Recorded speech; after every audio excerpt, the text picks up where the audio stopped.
voulez qu'il y a une discussion amusante, est-ce qu'il faut chercher ou est-ce qu'il faut trouver?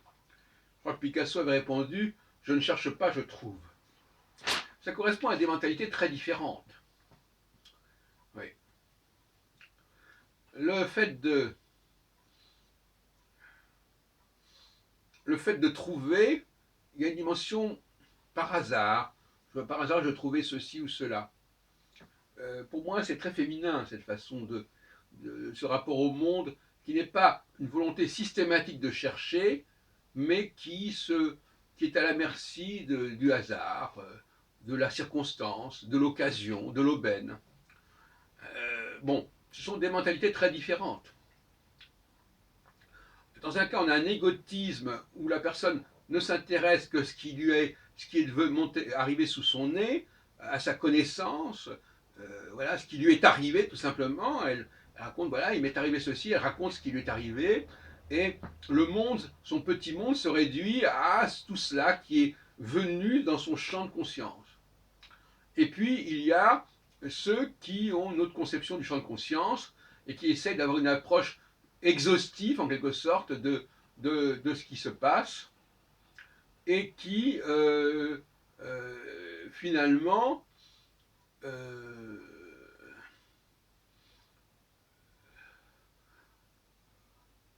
ont une culture générale au sens large du terme, c'est-à-dire qu'ils savent à peu près, ils essayent de baliser un maximum de choses, que rien ne leur échappe d'essentiel. Bien entendu, ils ne peuvent pas savoir en profondeur de tout ce dont il s'agit, mais ils ont déjà une approche globale, à la fois dans le temps et dans l'espace. Et ça nous renvoie à un autre questionnement, c'est la question de la conscience. La conscience, c'est aussi le champ de conscience. La conscience de ce que je suis, finalement, c'est une capacité de se situer dans l'espace et dans le temps. Si je me situe mal dans l'espace et dans le temps, parce que je ne me suis pas suffisamment informé, je ne suis pas suffisamment situé dans un espace aussi global que possible, eh bien, finalement, je n'aurai pas une conscience très juste et très équitable de ce que je suis. Donc, il n'y a pas de conscience sans champ de conscience. Notre conscience est fonction de notre champ de conscience. Et ça, c'est absolument fondamental, on ne l'a pas suffisamment dit, à savoir que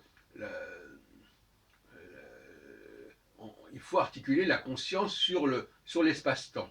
Et là, on voit qu'il y a des gens dont le champ de conscience est beaucoup plus réduit, beaucoup plus limité, beaucoup plus segmenté que d'autres. Et les femmes ont un champ de conscience étroit, et les hommes, d'une manière générale, ont un champ de conscience beaucoup plus large. C'est ce qui fait la différence, et ce qui explique les différences de performance. Les femmes, pour elles, ce qui est important, c'est de progresser individuellement et personnellement, alors que pour les hommes, ce qui est important, c'est de faire progresser l'humanité. Donc, c'est-à-dire d'être tellement au courant de ce qui se passe qu'ils savent là où en est l'humanité, et pas là où on en est individuellement.